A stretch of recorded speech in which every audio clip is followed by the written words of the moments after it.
Kita sering terdengar ungkapan make your bed oleh ibu kita ketika kita masih kecil ya, dan ungkapan tersebut adalah benar ya. Kajian menunjukkan kanak-kanak yang make your bed akan lebih berjaya jika dibandingkan anak-anak yang tidak menghiraukannya.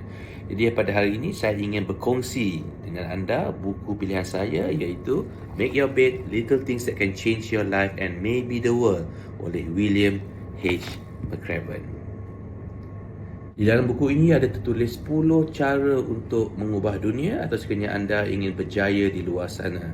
Dan di antara yang saya tertarik ialah life is not fair ya, hidup ini tidak adil.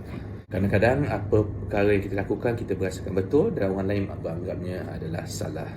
Dalam kehidupan, in life, you can't follow the rules, you can't follow by the book. Juga failure can make you stronger. Sekiranya kita gagal, bagaimana kita menguasainya, bagaimana kita menjadi manusia yang lebih baik dan lebih berjaya. You must dare greatly. Kita kena berani untuk mencuba sesuatu yang baru. Stand up to the bullies, fight back, kita lawan balik for those who try to bully you. Rise to the occasion. Sekiranya ada sesuatu, kita harus bangkit untuk menjadi manusia yang lebih baik untuk berjaya di luar sana. Dan yang paling penting sekali bagi saya dalam buku ini adalah never ever quit. Jangan kita sesekali quit ataupun jangan sesekali kita berasakan kita mengalah. Keep on fighting, keep on going for it, keep up to your dreams, work hard, believe in yourself. Ini adalah sesuatu yang saya berasakan penting sangat untuk mereka ingin berjaya di luar sana.